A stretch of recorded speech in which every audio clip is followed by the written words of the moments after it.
Madame, mademoiselle, monsieur, bonsoir. Je suis très heureux de vous retrouver à notre émission La Pensée, les hommes de ce soir, et je vous remercie pour votre fidélité.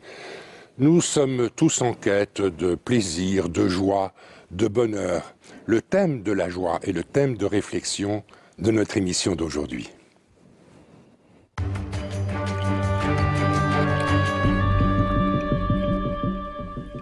Si nous évoquons la joie ce soir, c'est grâce à un livre que vient de faire paraître M. Xavier Vroegstraete.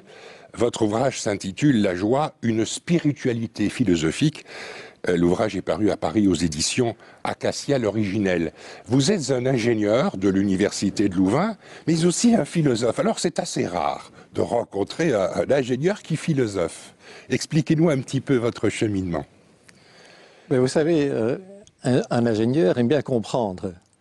Oui, il vaut mieux. Et ça ne suffit pas. Ça ne suffit pas. Ça ne suffit pas de comprendre comment les choses fonctionnent.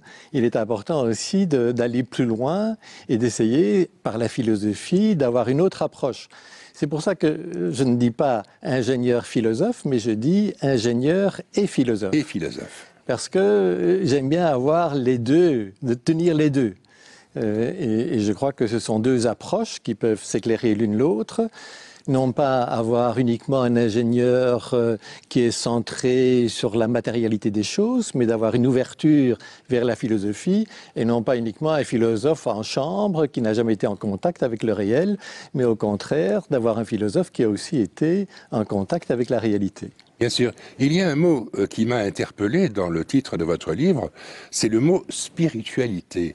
Quel lien établissez-vous entre la joie et la spiritualité ? Alors, si je prends spiritualité philosophique, spiritualité équilibre un peu philosophique. Parce que philosophique pourrait être trop uniquement intellectuel, uniquement la pensée. Uniquement. Oui. Et je voulais avoir quelque chose dans le titre qui mène aussi à la vie. Or, spiritualité, pour moi, c'est premièrement la respiration. Voilà une définition très intéressante de la spiritualité. Donc vous dites, oui, c'est une respiration. Oui, c'est une respiration. Il y a l'inspire, oui, il y a le souffle. Oui, oui. C'est le souffle de vie. Et le souffle de vie, bien sûr, est lié à la joie. Parce que pour moi, la joie est tout à fait cruciale. Et donc, ça me semblait un bon équilibre d'avoir et ce mouvement même, et aussi une réflexion sur ce mouvement. Mais j'en parlais en présentant l'émission il y a un instant. On peut évoquer le plaisir, on peut évoquer la joie, on peut évoquer le bonheur. Nous sommes tous à la recherche très forte, très intense, de ces plaisirs, de ces joies, du bonheur. Quel degré, quelle différence faites-vous entre ces mots, entre ces termes, entre ces idées, plaisir, joie, bonheur? Alors, les trois sont importants. Et le plaisir, et le bonheur, et la joie. Tous les trois sont importants. Mais non, je fais quand même des différences. Les plaisirs, c'est peut-être plus petit ou plus instantané ou... Oui, les plaisirs, c'est quelque chose, en effet, de vécu, souvent corporel, même s'il peut y avoir des plaisirs intellectuels. Ah oui, il peut y avoir des plaisirs certainement. Intellectuels. Les équations mathématiques, pour vous, ça doit être un véritable plaisir. On peut dire qu'elles sont belles. Bien sûr. Ce qui est parfois étonnant pour certains de dire qu'une équation est belle, mais comme ingénieur, je peux trouver que les équations sont belles. Fait. Moi, je ne suis pas ingénieur, mais je peux trouver les équations belles. Alors, je dirais que pour moi, la joie... à cet aspect qui déborde simplement la propre personne. Si le plaisir est quelque chose de tout à fait spontané, peut-être trop individuel, oui. De vécu, c'est mon vécu oui. à moi, oui. Et même pour le bonheur, c'est mon bonheur à moi. Je dirais que la joie... est partagée. Je ne dis pas ma joie, je dis la joie. C'est-à-dire que j'entre en relation avec la joie, mais la joie est quelque chose qui me déborde, alors que le bonheur est bien mon bonheur. Et le plaisir est bien mon plaisir.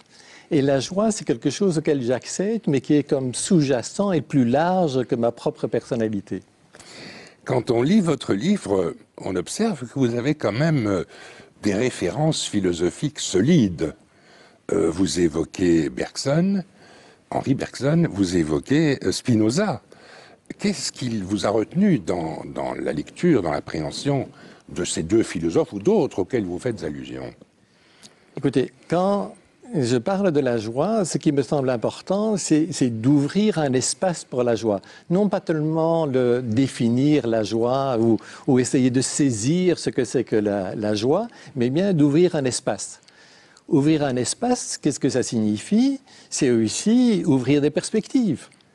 Et ces perspectives peuvent être éclairées par différents philosophes, parce que chaque philosophe que j'aborde dans mon livre m'apporte des aspects particuliers.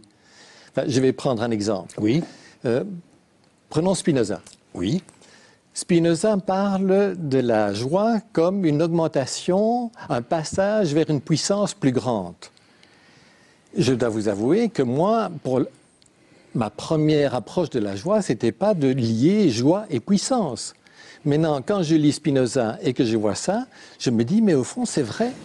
C'est vrai, quand j'éprouve de la joie, eh bien, il y a une puissance plus grande. Et donc, de vous-même, à l'intérieur de vous-même. J'ai une puissance plus grande, puisque finalement, j'entre en relation plus large avec le monde. Et vous pouvez la communiquer, cette joie. Je peux la communiquer. Vous pouvez la faire éclore dans l'esprit, dans le cœur de ceux qui vous entourent.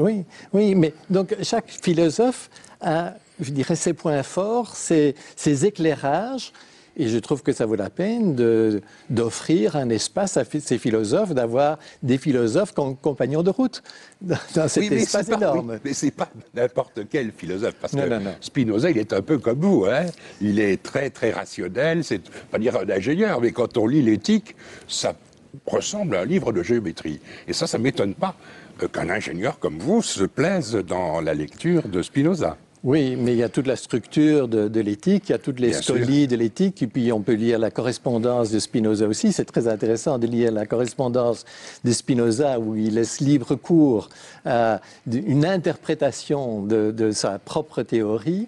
Et je trouve que c'est malgré tout très vivant. Enfin, moi, quand j'ai lu l'éthique, ça m'a donné de la vie. Qu'est-ce que vous pourriez faire, qu'est-ce que votre livre peut apporter pour répandre, pour favoriser l'éclosion de la joie autour de vous? Mais écoutez, j'ai écrit ce livre sous forme de lettres. Oui. Parce que je trouvais important, non pas simplement de penser, moi, qu'est-ce que c'est que la joie, et d'approfondir, mais aussi, ça peut être important pour vous, hein? Bien sûr que c'est important, mais aussi de le faire sous forme d'adresse. Communication. De communication. Et donc, j'ai écrit ce livre en l'adressant à un ami. Ça pourrait être vous, ça pourrait être n'importe quel auditeur, ça pourrait être les gens que je côtoie. Bien sûr. C'est ma contribution, d'une certaine manière, en écrivant ces lettres, en les publiant. Eh bien, c'est ma manière aussi de communiquer ma joie. Est-ce que cette manière, elle a réussi? Est-ce que ceux qui vous entourent vous ont dit, tiens, à la lecture de ton livre, j'ai trouvé une nouvelle dimension à ma vie et la joie y apporte fort? Est-ce que vous avez reçu des échos? J'ai eu des échos fort positifs, oui. De personnes qui m'ont dit, ça m'a touché, ça m'a nourri. Et il y en a même qui ont dit, mais je vais prendre ce livre pendant mes vacances, je vais le lire pendant mes vacances pour que mes vacances soient nourries d'une réflexion. Et puis, je trouve que c'est formidable. J'allais employer le même mot, c'est formidable. Et donc, on peut recommander la lecture de votre livre, Xavier Vroegstrate, aux personnes qui suivent notre émission aujourd'hui. Je vous remercie pour votre présence à notre émission et je rappelle que votre livre porte le titre La joie, une spiritualité philosophique. L'ouvrage est publié à Paris aux éditions Acaria, l'originel. Merci pour votre présence sur notre plateau. Madame, mademoiselle, monsieur, merci beaucoup pour votre attention. À bientôt et bonne nuit.